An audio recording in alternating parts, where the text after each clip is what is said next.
നമസ്കാരം. പുതിയൊരു വീഡിയോയിലേക്ക് എല്ലാവർക്കും സ്വാഗതം. ഇന്ന് ഓഗസ്റ്റ് 2-ാം തീയതി. ചില നക്ഷത്ര ജാതകരുടെ ജീവിതത്തിൽ അത്ഭുതങ്ങൾ നടക്കുന്ന സമയമാണ്. ഇവരുടെ കഷ്ടകാലങ്ങളൊക്കെ മാറി ഒരുപാട് അഭിവൃദ്ധിയിലേക്ക് നീങ്ങുന്ന സമയം. ഒരു വാതിൽ അടഞ്ഞു എന്ന് നിങ്ങൾ വിചാരിക്കുമ്പോഴും നിങ്ങളുടെ മുൻപിൽ 1000 വാതിലുകൾ തുറക്കപ്പെടുന്ന ഒരു സമയം. കഷ്ടകാലങ്ങളൊക്കെ മാറുന്നു. ജീവിതത്തിൽ ഒരുപാട് അഭിവൃദ്ധി നേടുന്ന സമയമാണ്. പഴിചാരിയവരും ഒറ്റപ്പെടുത്തിയവരും കുതന്ത്രങ്ങൾ മെനഞ്ഞവരും അന്ധാളിച്ചു നിൽക്കുന്ന സമയം. ഇവരുടെ നേട്ടവും വളർച്ചയും കണ്ട് ശത്രുക്കൾ പോലും ഞെട്ടിവിറയ്ക്കും. അത്തരത്തിലുള്ള കുറച്ച് നക്ഷത്ര ജാതകരെ കുറിച്ചാണ് പറയുന്നത്. ഭാഗ്യം തുണയ്ക്കുന്ന, ജീവിതത്തിലെ എല്ലാ കാലവും അനുഗ്രഹങ്ങൾ തേടി വരുന്ന ആ 9 നക്ഷത്ര ജാതകർ. അതിൽ ഒന്നാമത്തെ നക്ഷത്ര ജാതകർ എന്ന് പറയുന്നത് പുണർദം നക്ഷത്ര ജാതകരാണ്. നിങ്ങളുടെ പ്രാർത്ഥന എന്തു തന്നെയാണെങ്കിലും അത് മുന്നോട്ട് കൊണ്ടുപോവുക. കഷ്ടങ്ങളിൽ നിന്ന് നിങ്ങൾക്ക് രക്ഷ നേടാവുന്ന ഒരു സമയമാണ്. എത്രമാത്രം യാതനകൾ അനുഭവിച്ചിട്ടുണ്ടോ, എത്രമാത്രം കഷ്ടതകൾ അനുഭവിച്ചിട്ടുണ്ടോ, അത്തരം വെല്ലുവിളികളെ ഒക്കെ നിങ്ങൾക്ക് മാറ്റുവാനായിട്ട് സാധിക്കും. നിങ്ങളുടെ ആഗ്രഹങ്ങൾ നിറവേറുക തന്നെ ചെയ്യും. രണ്ടാമത്തെ നക്ഷത്രം കാർത്തിക നക്ഷത്രമാണ്.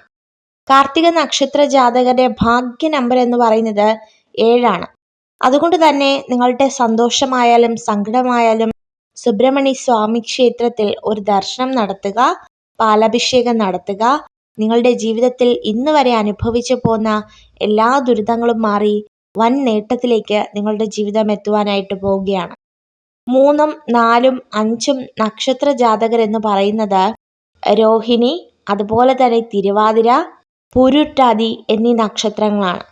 തീർച്ചയായും ഈശ്വരാനുഗ്രഹത്താൽ സകലവിധ നന്മകളുമാണ് നിങ്ങളെ കാത്തിരിക്കുന്നത്. ജീവിതത്തിൽ ഒത്തിരി സമ്പൽ സമൃദ്ധിയുണ്ട്. കഷ്ടകാലങ്ങൾ അകന്നു പോവുകയാണ്. ധനപരമായിട്ട് ഒത്തിരി നേട്ടമുണ്ടാകും. ആഗ്രഹിച്ച കാര്യങ്ങളെല്ലാം നേടിയെടുക്കുവാനായിട്ട് സാധിക്കും. ഈ 2-ാം തീയതി മുതൽ തീർച്ചയായിട്ടും നിങ്ങളുടെ ജീവിതത്തിൽ ഒത്തിരി ധനപരമായ നേട്ടങ്ങൾ കടന്നു വരുവാനായിട്ട് പോവുകയാണ്. അടുത്ത 3 നക്ഷത്ര ജാതകർ എന്ന് പറയുന്നത് ആയില്യം, വിശാഖം, അതുപോലെ തന്നെ ചതയം നക്ഷത്ര ജാതകരാണ്.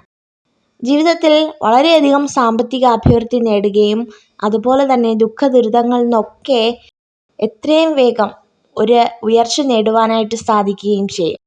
ജീവിതത്തിൽ എന്ത് തരം പ്രതിസന്ധി ഉണ്ടെങ്കിലും അതൊക്കെ ഈശ്വര സമക്ഷം അർപ്പിച്ച് ജീവിതത്തെ മുന്നോട്ട് കൊണ്ടുപോകുന്ന വ്യക്തികളാണ്.